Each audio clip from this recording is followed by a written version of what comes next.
우리는 신명기를 통해서 이스라엘을 향한 하나님의 뜻이 무엇인지를 살피고 있습니다. 이스라엘뿐만이 아닙니다. 이 땅에 있는 모든 생명체를 향한 하나님의 뜻을 살펴보고 있습니다. 하나님의 뜻은 613가지 율법에 다 기록되어 있습니다. 그런데 여러분들이 자세히 들여다보니 계속 우리가 확인하고 있습니다만 613가지 계명은 하나님을 위한 것이 아닙니다.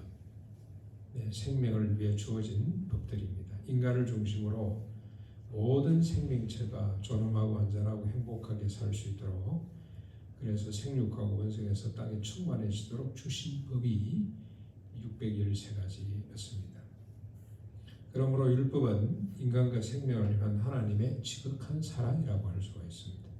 한 조항 한 조항이 하나님의 무한한 사랑을 담고 있습니다.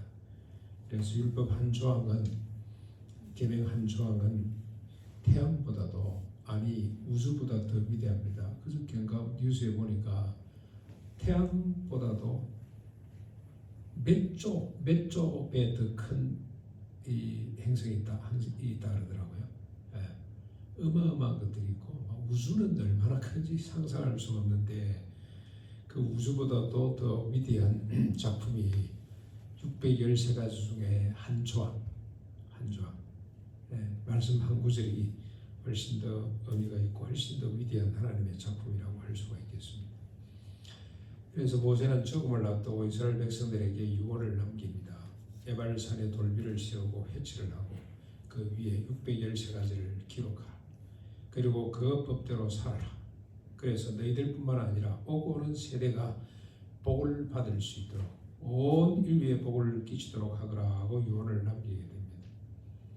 이 율법대로 살면 들어와도 복을 받고 나가도 복을 받을 것입니다. 집에서도 복을 받고 들에서도 복을 받습니다. 그러나 율법대로 살지 못하면 저주를 받되 자기가 낳은 자식을 잡아먹으면서 혼자 더 많이 먹겠다고 남편과 아내를 눈을 흘기게 될 것이라고 축복과 저주의 말을 남기게 됐습니다. 옛날 우리 시골교회 장로님들 기도하실 때마다, 주일 대표기도 때마다 들어가도 복을 받고 나가도 복을 받고 살강에도 복을, 살강 우리 북에 걸어 돌리는 거기도 복을 받고 부뚜막에도 복을 받고 그렇게 축복했던 장면들이 눈에 선합니다. 어떻게 그렇게 받을 것인가에 대해서는 별로 강조를 안 한 것 같아요. 복 받기를 했는데 어떻게 복을 받습니까? 율법을 지킴으로 그런 복을 받게 됩니다. 그런데 모세는 알았습니다. 이스라엘 백성들이 율법을 지키지 못할 것을 알았습니다. 그래서 하나님의 말씀하신 대로 세계 각국으로 끌려가서 저주를 받을 것이다 를 알았습니다. 그런데 모세가 한 것은 그것만이 아니었습니다. 그 다음에 펼쳐질 하나님의 은혜와 역사까지 알았습니다. 실로 놀라운 은혜와 역사입니다. 모세의 위대한 점 바로 이런 점이죠. 그런데 모세 스스로 알았겠습니까? 하나님께서 지혜를 주시고 성령님이 도우셔서 이 사실을 알게 됩니다. 오늘 본문을 통해서 실패 다음에 이어질 하나님의 은혜와 역사가 무엇인지를 한번 살펴보겠습니다. 오늘 본문을 한번 자세히 한번 보십시오. 이 본문이 나중에 이제 선지 시대, 선지서로 가면은 더 확장돼 갑니다. 더 구체적으로 이따 한번 살펴보겠습니다만은 오늘 본문 중심으로 실패 다음에 펼쳐질 하나님의 은혜 역사가 뭔지를 한번 살펴보겠습니다. 1절입니다. 내가 네게 진술한 모든 복과 저주가 네게 임함으로 네가 네 하나님 여호와로부터 쫓겨간 모든 나라 가운데서 이 일이 마음에 기억이 나거든. 처음에는 율법대로 살아서 복을 받게 된다는 겁니다. 그렇죠?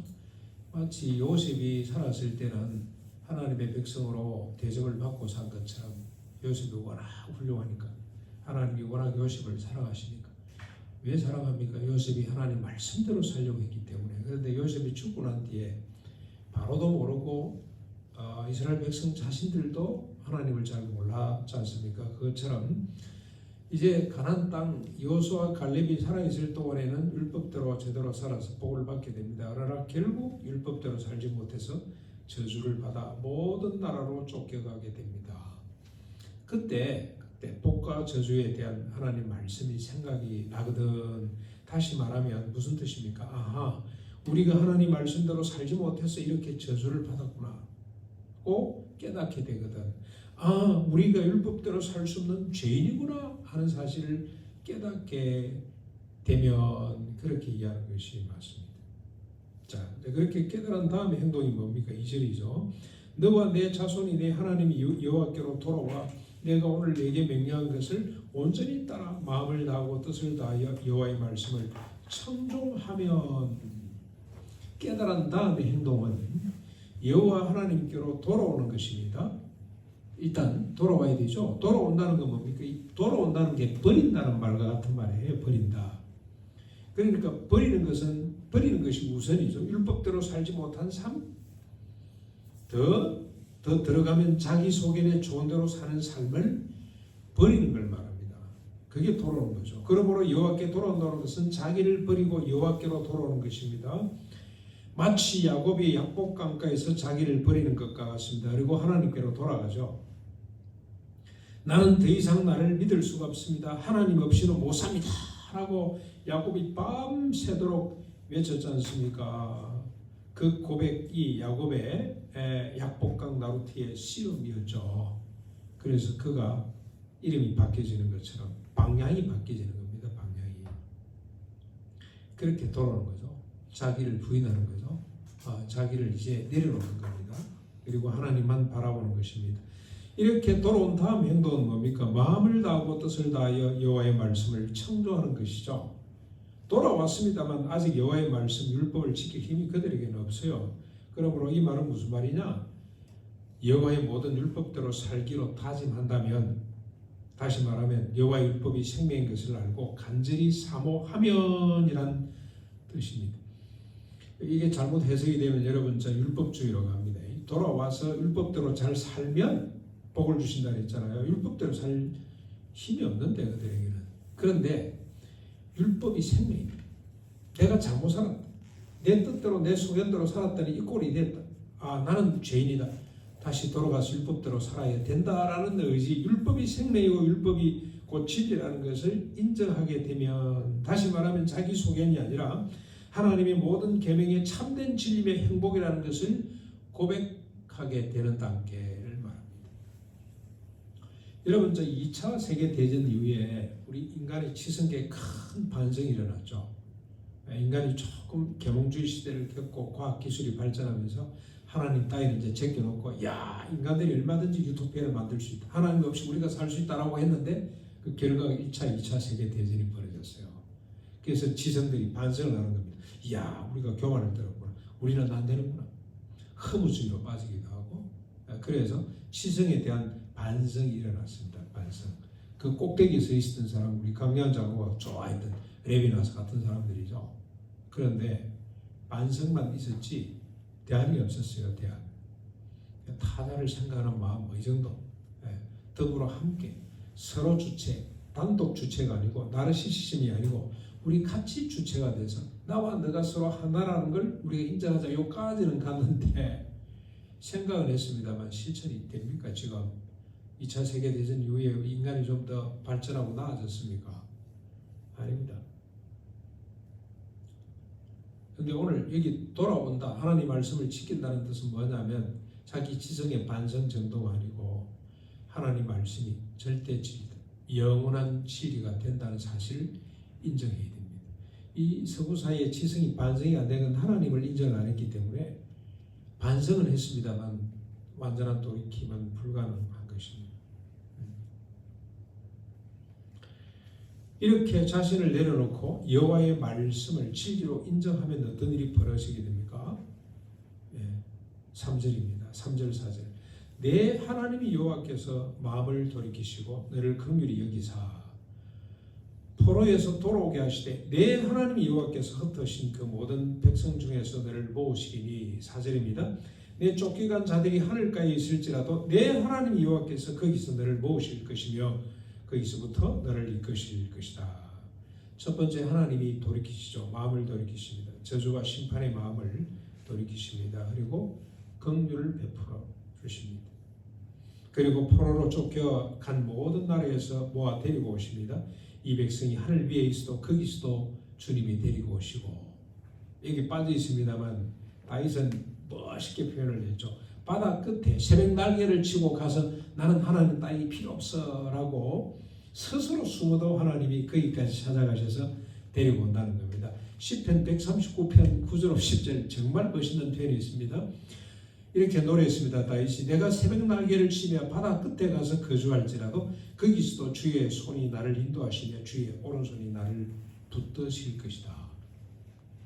앞에는 하늘까지 올라갔다 이 말은 여러분 인간이 도무지 갈 수도 없고 내려올 수도 없는 곳이잖아요. 어떤 거대한 힘에 의해서 포로로 끌려갔다 할지라도 하나님이 끄집어내실 것이고, 그 다음에 이제 새벽 날개를 치면 이건 자기 스스로 나는 하나님 따위 싫어 그러고 숨어 있어도 하나님이 거기서도 찾아서 끌고 오시겠다는 겁니다. 누가 그렇게 한다고요? 하나님이, 내 하나님이 여호와께서 그렇게 하신다. 내 하나님이 여호와께서.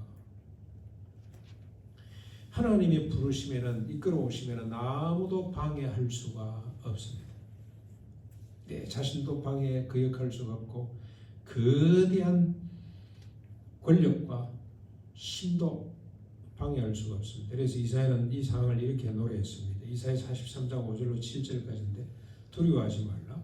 내가 너와 함께하여 내 자손을 동쪽에서부터 오게 하며 서쪽에서부터 너를 모을 것이며 내가 북쪽에게 이르기를 내놓아라 남쪽에 이르기를 가두어 두지 말라. 내 아들들을 먼 곳에 이끌며 내 딸들을 땅 끝에서 오게 하며 내 이름으로 불려지는 모든 자 곧 내가 내 영광을 위하여 창조한 자를 오게 하라. 내가 그를 지었고 그를 내가 만들었느니라. 이 북쪽은 어디입니까? 메소포타미아, 티그리스, 유프라테스, 메소포타미아, 그 다음에 바벨론 이런 세력들이겠죠. 메데파사. 남쪽은 애국 정치 권력, 어마어마한 지상의 가장 큰 힘도 구놓지 못하는, 가두어 놓지 못하는 하나님이 데리고 오신다. 그 백성들을 데리고 오실 때 아무도 거역하거나 반대할 수가 없게 됩니다. 이렇게 돌아옵니다. 그 다음 단계는 뭡니까? 5절 한번 보십시오. 내 하나님 여호와께서 계속 강조되죠. 네가 아니고 내가, 내 하나님 여호와께서 너를 내 조상들이 차지한 땅으로 데려오게 하사 내가 다시 그것을 차지하게 할 것이며 여호와께서 또 내게 손을 행하사 너를 내 조상들보다 더 번성하게 할 것이며 언약의 땅으로 데리고 오셔서 다시 그 땅을 차지하게 하십니다. 그리고 여호와께서 선을 베푸사 돌아온 자들에게 조상들보다 더 번성한 삶을 살도록 하십니다. 무슨 선을 어떻게 베풉니까? 어떻게 번성하게 하시는지 6절, 7절, 8절에 나와 있습니다. 이게 중요합니다. 6절, 7절, 8절. 또 내 하나님 여호와께서 내 마음과 내 자손의 마음에 할례를 베푸사 너로 마음을 다하며 뜻을 다하여 내 하나님 여호와를 사랑하게 하사 너로 생명을 얻게 하실 것이며 내 하나님 여호와께서 내 적군과 너를 미워하고 핍박하던 자에게 이 모든 저주를 내리게 하시리니 너는 돌아와 다시 여호와의 말씀을 청종하고 내가 오늘 내게 명령하는 그 모든 명령을 행하게 될 것이라. 여호와께서 선을 베푸신다는 것은 그의 백성들과 그들의 후손들의 마음의 할례를 베풀어 주는 일입니다. 마음의 할례, 육신의 할례가 아니고 마음의 할례를 베풀어 주는 일. 그래서 어떻게 됩니까? 마음의 할례를 받고 마음을 다하고 뜻을 다하여 하나님 여호와를 사랑하게 합니다. 여호와를 사랑하는 것은 뭡니까? 또 하나님 여호와 하나님의 말씀을 찬송하며 모세를 통해서 명령하신 모든 것을 지켜 행하게 되는 것입니다. 그래서 생명을 얻는 것입니다. 이게 하나님이 하시는 일이죠. 하나님이 선을 베풀어 주신다. 더 조상들보다 더 풍성하게 하실 것이다. 어떻게? 그 마음을 할례를 베풀어서 그래서 어떻게 됩니까? 할례를 받고 결국 하나님 말씀대로 살도록 해주신다.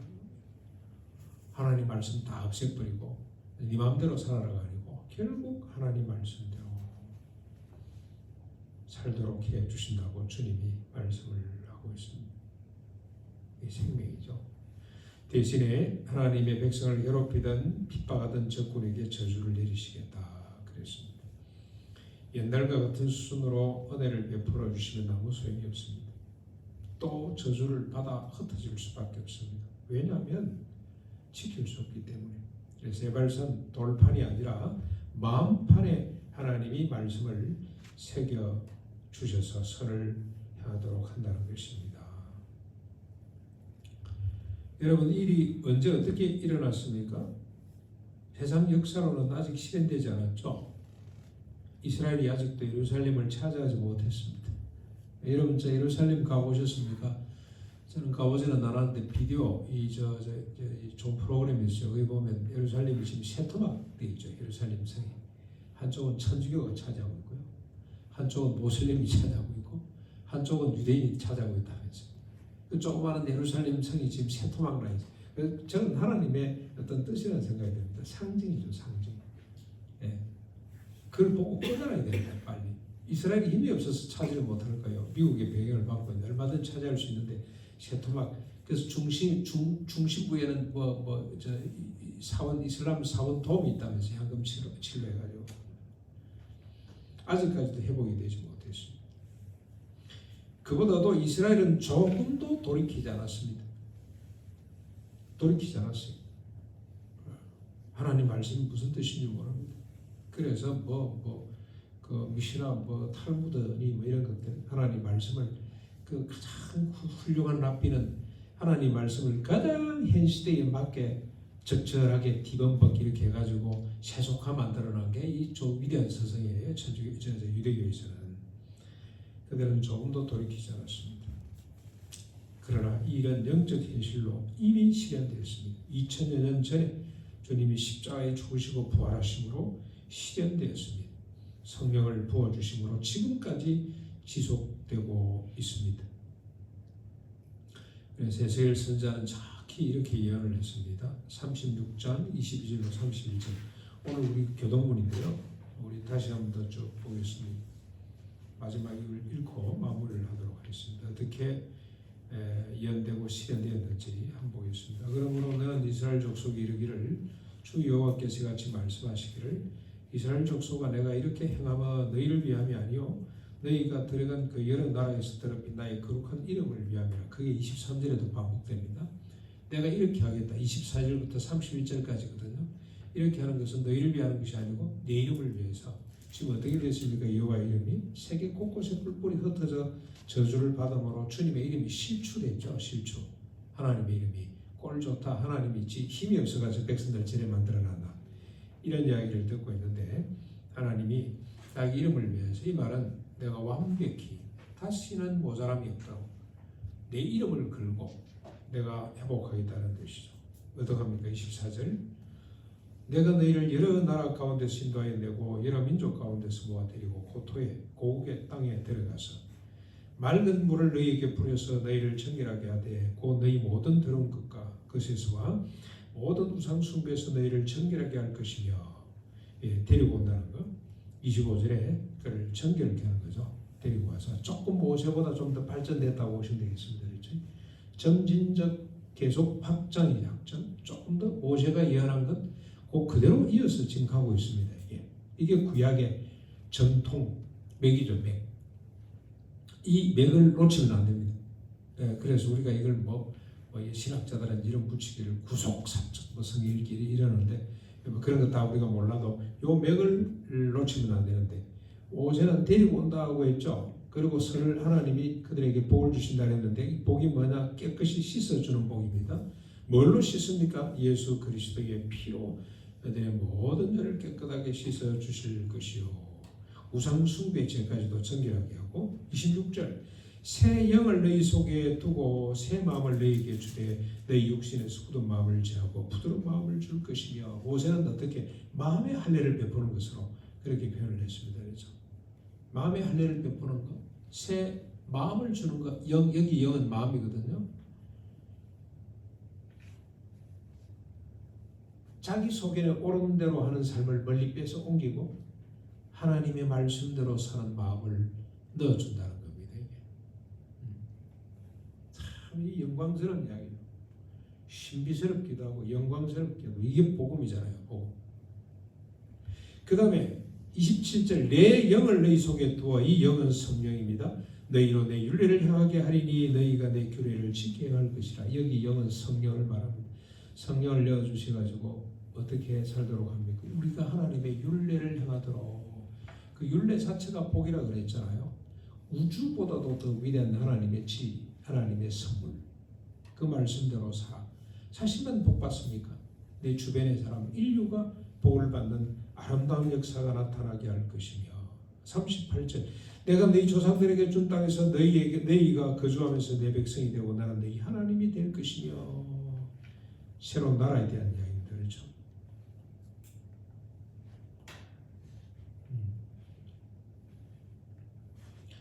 예, 그 다음에 28절 이건 뭘 의미하겠습니까? 이 땅은 하나님 우리에게 예루살렘을 주신다는 뜻이 아니고 예루살렘보다 더 위대하고 영광스러운 땅 교회죠. 교회를 주셔서 우리가 그곳에 같이 거주하며 하나님의 가족이 되고.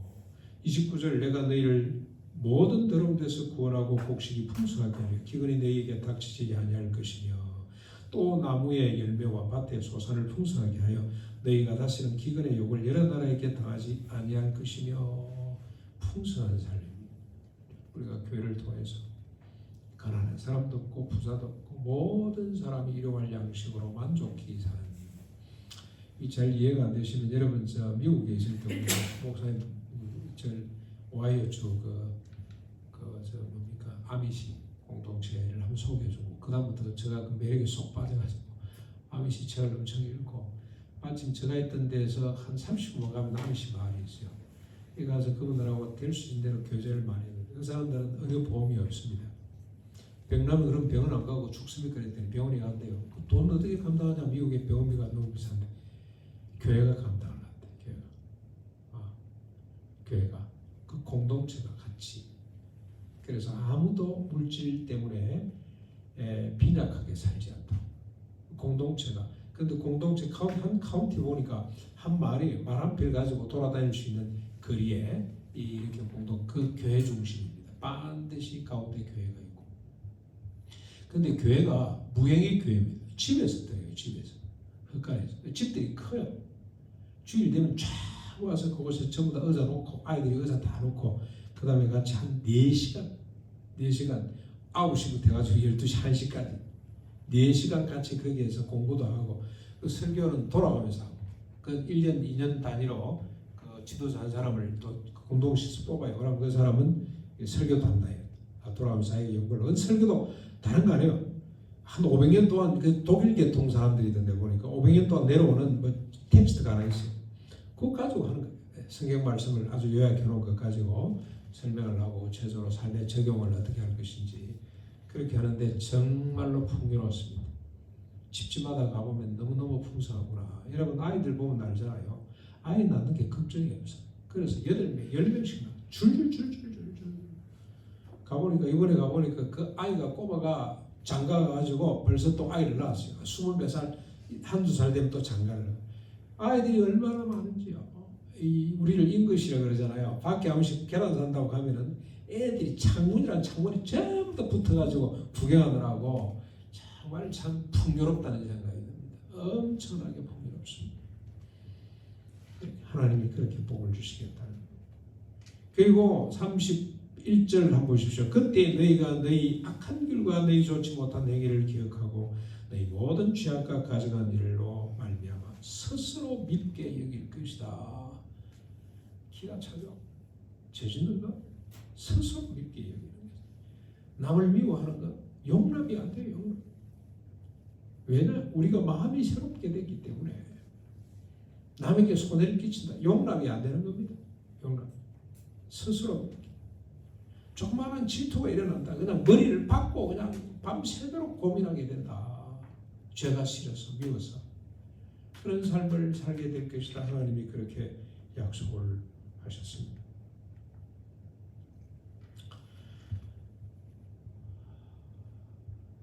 이 하나님의 언약은 이미 성취되었습니다. 십자가 부활 우리께 됐습니다. 이제는 우리가 율법 수준 정도가 아니고 산상보험까지 실천할 수 있는 새로운 피조물로 하나님께서 우리에게 모세에게 약속하신 이 약속이 성취됐다는 사실을 알고 누릴 수 있기를 바랍니다. 그리고 주변 사람들에게 하나님의 복을 생명을 나눠줄 수 있는 아름다운 삶